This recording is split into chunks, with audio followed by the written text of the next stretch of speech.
গায়ে পড়ে ইরানে হামলা করার পর দেশটির মিসাইলে কুপোকাত হয় ফিলিস্তিনের দখলদার ইসরায়েল। 2025 সালের জুনের শেষ দিকে ইরানি মিসাইলে 1/3 ধ্বংস হয় ইসরায়েলের রাজধানী তেল আবিব এবং বন্দরনগরী হাইফা। পাশাপাশি ধ্বংস হয় মোসাদের অস্ত্রাগার ও গবেষণাগার ওয়াইজম্যান সেন্টার। কাতারের আল উদেইদে অবস্থিত এ অঞ্চলের সবচেয়ে বড় মার্কিন এয়ার ট্রাফিক কন্ট্রোল এটিসি। ফলে বড় ক্ষতি থেকে বাঁচতে রাতারাতি যুদ্ধবিরতি ঘোষণা করেন মার্কিন প্রেসিডেন্ট ডোনাল্ড ট্রাম্প।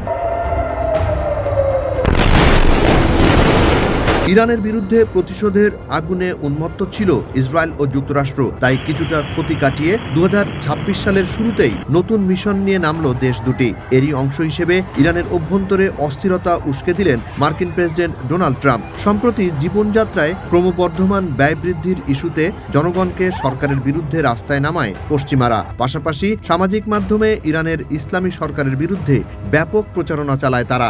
সিংহওয়ালা সেই ইরানি পতাকা আর নারীদের খোলা পোশাকে সয়লাব ফেসবুক। আবার আইনশৃঙ্খলা বাহিনীর সাথে বিক্ষোভকারীদের সংঘর্ষে অন্তত 6 জনের মারা যাওয়ার খবর পাওয়া যায়। বরাবরের মতো বিক্ষোভকারীদের ইন্ধন দেন মার্কিন প্রেসিডেন্ট ডোনাল্ড ট্রাম্প। সামাজিক মাধ্যমে তিনি বলেন, যদি ইরান শান্তিপূর্ণ বিক্ষোভকারীদের গুলি করে হত্যা করে তাহলে মার্কিন যুক্তরাষ্ট্র তাদের বাঁচাতে হস্তক্ষেপ করবে। 7 সাগরের ওপারে মার্কিন প্রেসিডেন্ট ডোনাল্ড ট্রাম্পের এমন হঠকারী ইন্ধনের জবাবে ইরানের প্রেসিডেন্ট মাসুদ পেজেশকিয়ান 30 ডিসেম্বর মঙ্গলবার নিজের এক্সে এক সতর্কতা উচ্চারণ করেন। তিনি বলেন, ইরান যে কোনো আগ্রাসনের কঠোর জবাব দেওয়ার প্রতিশ্রুতি দিয়েছে।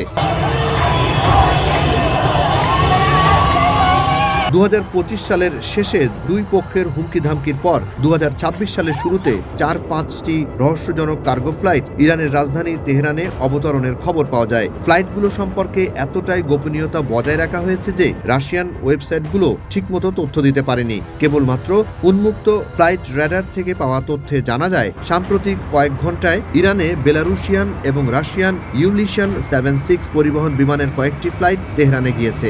পাশাপাশি আরও একটি রুশ IL-76TD কার্গো বিমানের ফ্লাইট তেহরানে অবতরণ সম্পর্কে জানা যায়। বলা যায় 72 ঘন্টার মধ্যে ইরানের রাজধানীতে অবতরণ করে 5টি কার্গো ফ্লাইট। এসব ফ্লাইটে যে গুরুত্বপূর্ণ কিছু আনা হয়েছে তা সবাই নিশ্চিত হলেও কি আনা হয়েছে তা কেউ বলতে পারছেন না। ধারণা করা হচ্ছে এসব ফ্লাইটে থাকতে পারে রাশিয়ার বিশেষ বিমান প্রতিরক্ষা ব্যবস্থা অথবা Sukhoi fighter jet.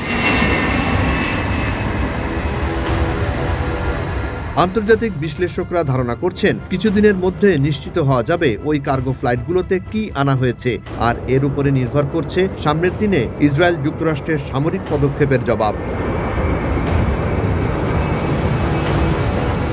Junaid Ali Psaki, বৈশাখী সংবাদ।